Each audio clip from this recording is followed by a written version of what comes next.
Hello.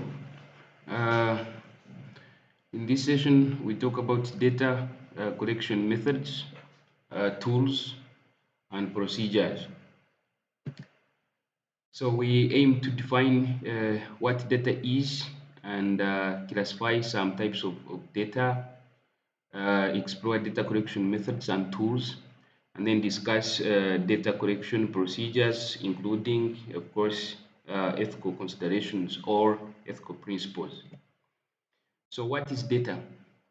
Any information which is factual and in form of raw materials that can be collected and recorded, stored, processed, and studied. So uh, consider any kind of information that you can collect for purposes of research, and you process it and you analyze it. Uh, to produce findings and validate them. That is data when it comes to research. So we have different types of data or classifications, and some can be classified as primary data and secondary data. Primary data can be any kind of data that is directly collected from the field, from the target population. So consider if your study is about refugees, then any data that you collect from refugees directly, that is primary data. So it is original raw materials collected for the first time, in other words. So this can be through several methods such as surveys or interviews or observations and etc. Then we have secondary data, which is the data which is the data that is collected from data that already from literature. So any information that already exists, if we use it for purposes of new research, then that qualifies to be our secondary data. You could get this from government censuses or reports, organizational reports, or websites, journals, etc. Of course, there are disadvantages and advantages of considering these kinds of data. So primary data, of course, the advantage is that it provides original insights. It can you there is a possibility that you can take it back to the respondents and validate it, and that is different from secondary data. You can control the researcher can control the quality and accuracy in terms of sampling, representativeness, and the details that they can do so. And this can be specifically tailored to specific purpose compared to secondary data, which may not be fitting in terms of reliability and validity. Because in that case, the researcher has no control over the quality, and sometimes, of course, there are inconsistencies and contradictions. And the disadvantage of primer, of course, is that you need more resources in terms of time, budget, and labor. There could be challenges in terms of accessibility and getting approval, as we shall see later on. And of course, there are some could be biases that relate to how, for instance, you sample.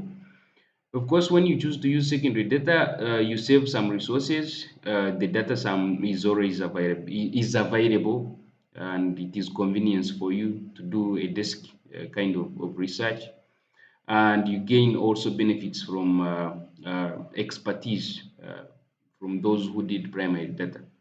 But yeah, so uh, when you're making a choice, yeah, consider some of these issues. We also have classifications in terms of quantitative and qualitative data. Quantitative, of course, is numerical, and uh, it is expressed in terms of in form of numbers, but of course, and it deals with the larger groups and answers the questions of what happens, how many things, or how much in terms of money, or for for instance, or how often do events happen. If you are looking at, for instance, attendance of pupils in schools, how often do they attend, and who attends, and how many attend.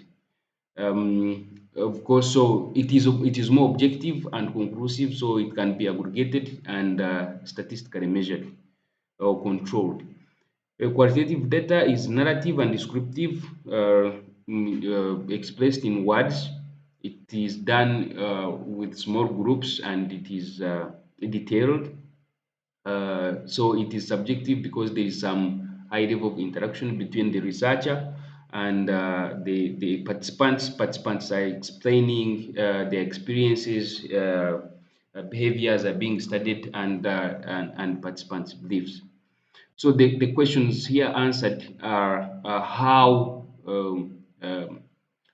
things are happening and why. So you dig deeper to ask questions of, for instance, if we talked about at school attendance, then with quantitative data, we're asking questions of why is it that some students, for instance, are not attending.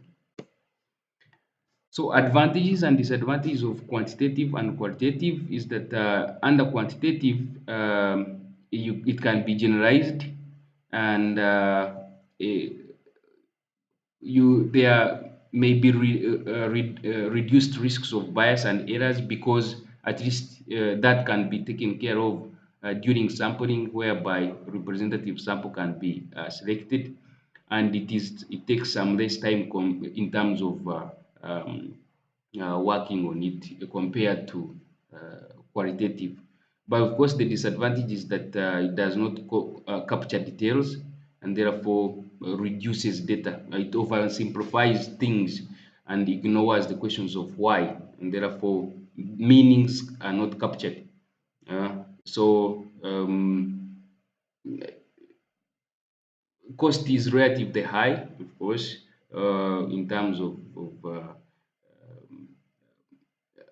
considering you are dealing with large numbers sometimes. The qualitative data answers the questions of why, and therefore it is more important when we need to get detailed information, and captures issues of culture and context. And considering that most cases it is unstructured, not semi-structured, it is flexible, and therefore new methods, new tools can adapt to the context. uh, uh, Cost is relatively low, considering you are dealing with few participants. But the disadvantage is that analysis and interpretation may be biased by researchers' biases, considering that most of the qualitative data collection is judgmental and purposive. So you have lots of data, and this takes more time to analyze and sort and everything, and it cannot be generalized. So, what is data collection then? So, any systematic procedure or process aimed at gathering information to find answers, of course, for a specific purpose, specific reason, specific questions, specific objectives, is data collection. And of course, the purpose for why data collection is done is done to get answers on topic and variables of interest. It can, of course, from relevant sources, and it uses appropriate methods and tools to get the data that is needed. So there are different types of data collection methods. So in here, we are going to classify them as quantitative and qualitative. To begin with, let's look at some common quantitative data collection methods. We have surveys. Surveys use standardized tools such as questionnaires, and they involve closed-ended questions meaning that the researcher already uses literature, for instance, to deductively determine the statements or answers, and the participant will just agree or disagree, and so on. And it can be administered physically or virtually, on paper or electronically. Nowadays, we have most of softwares that can be used to collect survey data, whereby you just use electronics such as phones or tabs, and the data would go direct to the system. Um, so you have, for instance, Kobo, you have Quantrix, and so on. Then you have also tests and assessments, which also use standardized tools for specific interventions, and they can also be administered physically or virtually. Um, we have structured observation, which aims at learning what and how things are going, for instance, in any intervention. And but in this case, the observation is you have already determined what is supposed to be observed, and it would the data that is observed would be collected and recorded numerically. Um, then you have document reviews. So you could also collect and generate information numerically and statistically uh, from already existing documents. So, for instance, one of the research that uses this is meta-analysis, where by a study can be conducted to do analysis of secondary quantitative data. When it comes to qualitative, we have also have some common methods. Most commonly, we have interviews, which also have some sub classifications such as in-depth, key informant, life stories, oral interviews, and so on. So these involve collection of data to understand situations in details and asks mostly questions of why and how. These are unstructured, semi-structured, or sometimes structured, open-ended questions, and you can also conduct them physically or virtually. When it comes to focus groups, the difference between focus groups and interviews is not much, except that the collection of data in focus groups involves organized groups and that are facilitated and moderated by the researcher. So rather than asking one on one under focus, as you do in interviews, focus group interviews are done in groups, that you gather a group of participants and then you engage them in a conversation on a certain topic of interest. Audiovisual methods, you use audio recordings or video recordings to capture meanings, and then you can be able to analyze such. Then, while we have structured observations under qualitative we have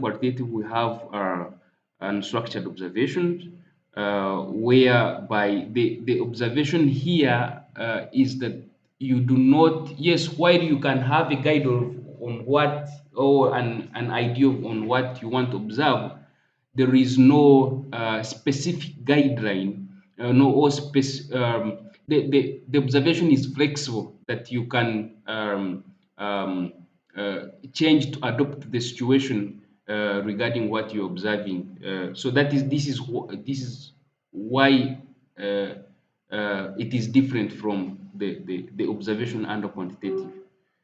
The document review under qualitative is also different from document review under quantitative, in that under qualitative, while in quantitative you're dealing with you're extracting data, numerical data or statistics.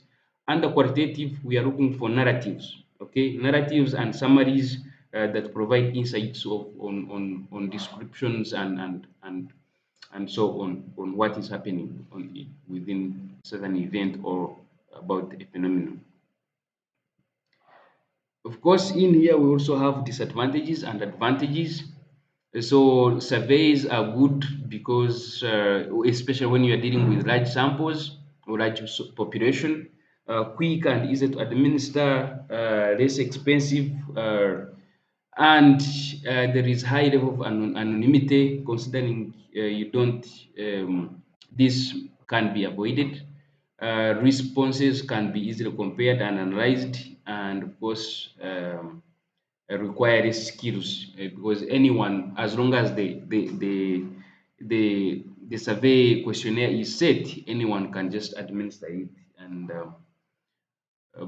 the disadvantages is that it requires careful selection of samples. Otherwise, then you run risks of errors and low response rates. Of course, it does not capture the questions of why, and therefore no in-depth data, and questions may sometimes may be misunderstood by participants, because there is no room for correcting errors when this has started.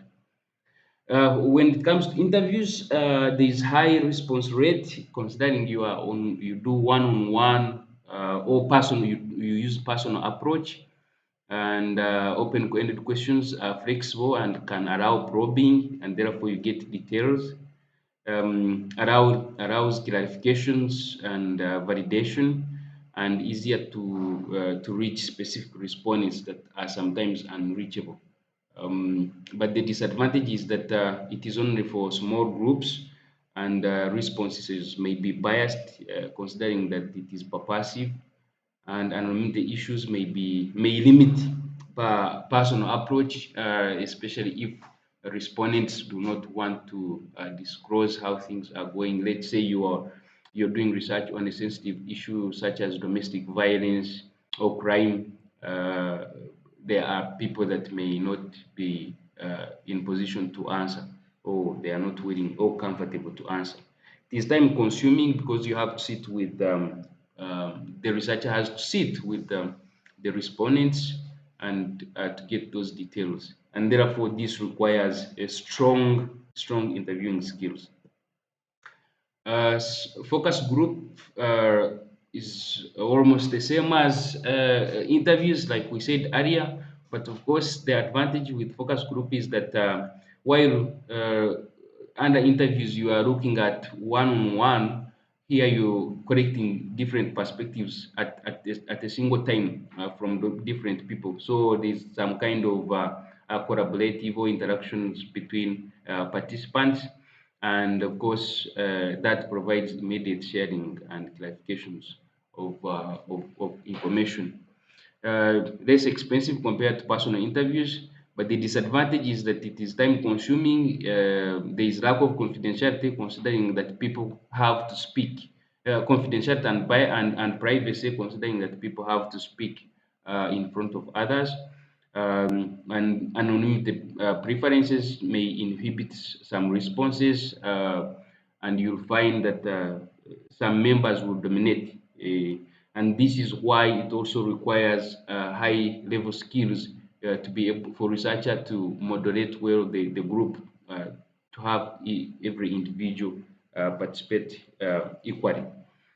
With observations, the evaluator may actively participate in the events, which is an advantage, and you can get generate narratives, or you can quantify data, so it can apply to both qualitative for both qualitative and quantitative, and but you can use it for small units, such as, for instance, classrooms or hospital wards and so on.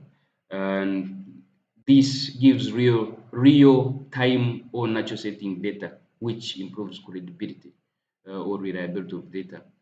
But the advantage is that it requires skills to observe. But there is a likelihood that, of course, the researcher may also experience Hawthorne effect when they notice that they are that when research participants notice they are being observed, the behaviors may change. And the evaluator has less control over events, therefore they have to follow whatever happens. And this is why it is time consuming, because every detail, whether there are changes or not, they have to be captured. And in this case, because there is some kind of changing and no control over how things are happening, the evaluator may lose objectivity. For documents, for document reviews, cost and time effect are less, considering that you just sit on your desk and look for the data, and then you use it.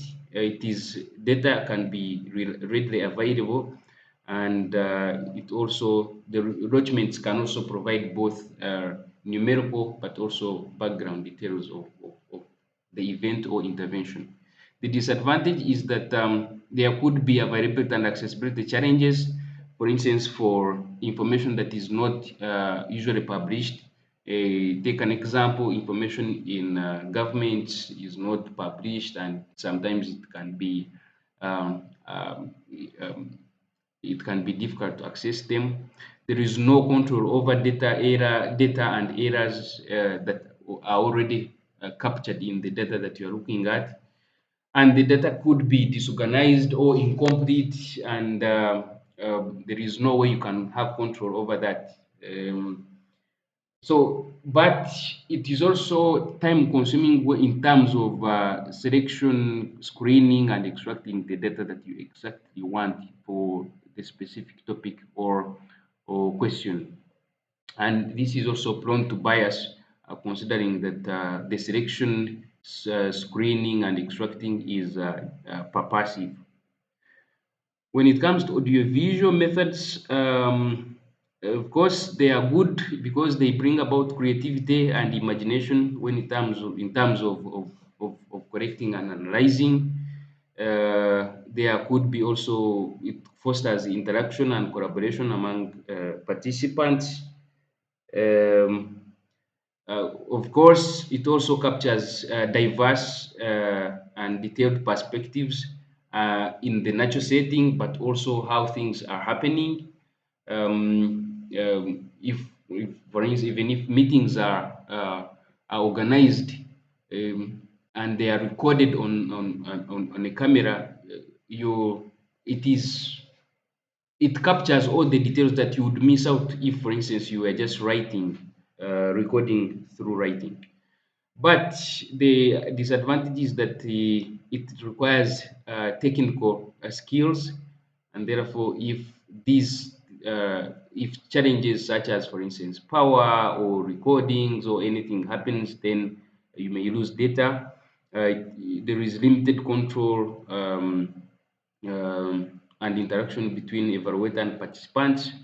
And sometimes, if for instance you take good cameras to a certain local community that they have never seen, then that becomes a distraction. Uh-huh. So the distraction galore as a challenge. Time, space, budget challenges are also experienced, and audios do not provide visual elements. So when it comes to tools, for quantitative data collection, the tools are standardized and they are structured, such as questionnaires, um, and the questions are closed, and examples could be questionnaires, test quizzes, closed structured observation guides. Those could be tools that you can use for quantitative data collection. And for qualitative, you have open-ended questions, semi-structured or unstructured, or it is informal. You can just do simple conversations, and then through such conversation, you just get the information that you need. Let's say you want to collect data on, or you want to create an intervention on reducing gambling.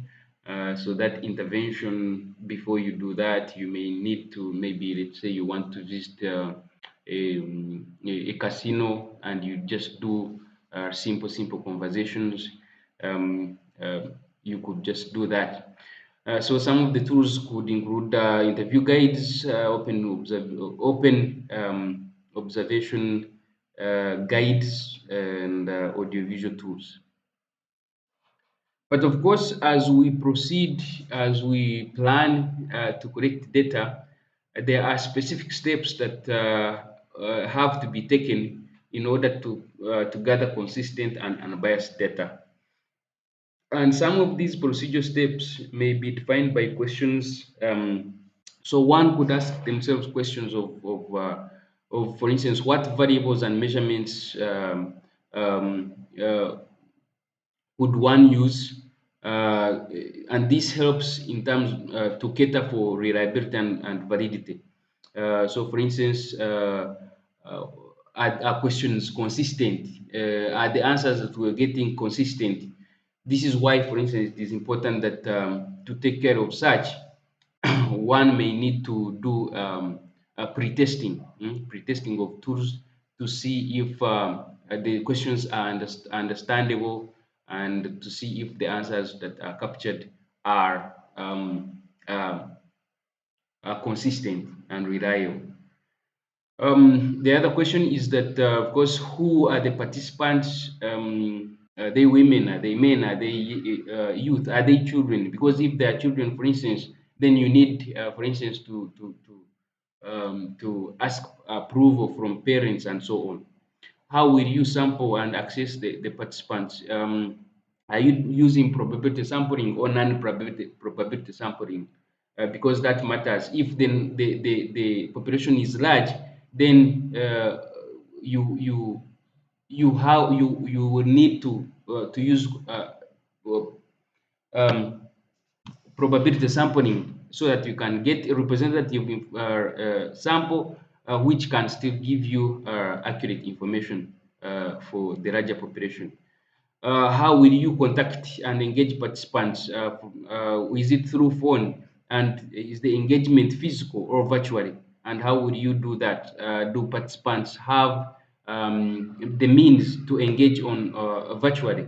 Those are some of the questions.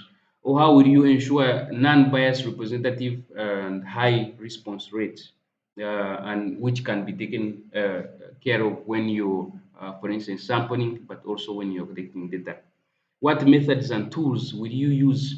Uh, so, if you are looking at quantitative data, you need to look at tools that will give you quantitative data rather than uh, the other using other methods.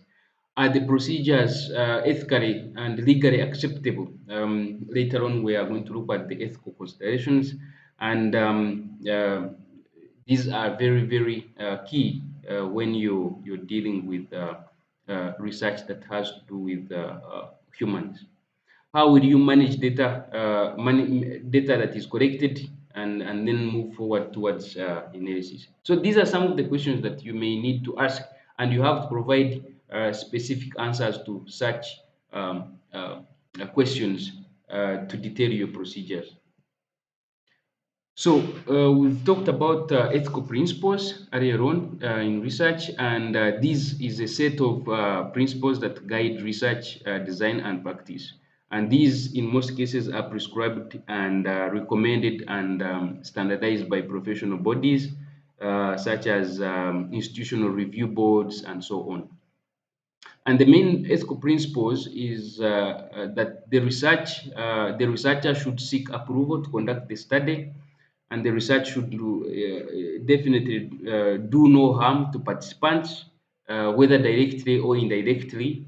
There is need to seek for informed consent from participants. The researcher has to avoid invading privacy of participants, uh, especially again without their consent, and then avoid deception. Be truthful and transparent. And of course, these ethical issues may arise at different stages of research.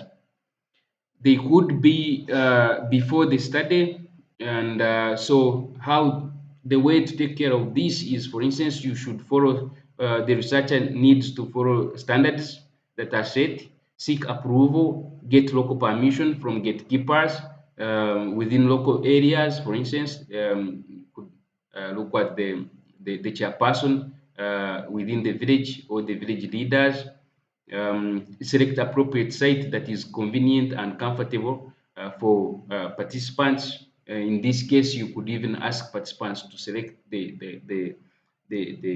places that they are comfortable with, and agree on data ownership and publication when the data is there. At the start of the study, you may need to disclose the purpose and benefits of the study to participants, seek consent, and have the consent signed. But don't force participants to sign. You need to inform them that this is a voluntary a voluntary process, and they can stop anytime they want. Respect cultures. We all have different cultures and cultural norms that we follow, and but as a researcher, one needs to respect the cultural norms of those that are participating in the research, and therefore also need be sensitive to the needs of vulnerable and marginalized population in the community. During data collection, respect a site that is accepted by the participants, offer equal treatment to all participants, don't deceive, be truthful, respect anonymity, don't collect information that will be harmful, such as, for instance, names, telephone numbers, and so on. That can be later on traced to know the individuals. Um, in terms of when it comes to data analysis, stay anonymous. Again, respect privacy. Stay balanced. Provide both positives and negatives. Don't concentrate on negatives only or positive only. Have your analysis that is balanced. Remain focused on the purpose, and of course so that you can capture multiple perspectives, and of course to be able to avoid to respect anonymity, you can accord fictitious names or codes to the data. And for data reporting and dissemination, keep raw data safe for some recommended time. For instance, APA recommends 5 years, and then you can destroy the data. Respect anonymity again when you're disseminating. For instance, if you are researching about a sensitive issue and you're disseminating, don't do disseminate names, for instance, in communities, and because otherwise that could bring unintended harm. Take care of copyright issues, especially, for instance, when you're dealing with secondary data, and avoid falsifications. Okay, so and share relevant information to all stakeholders where need.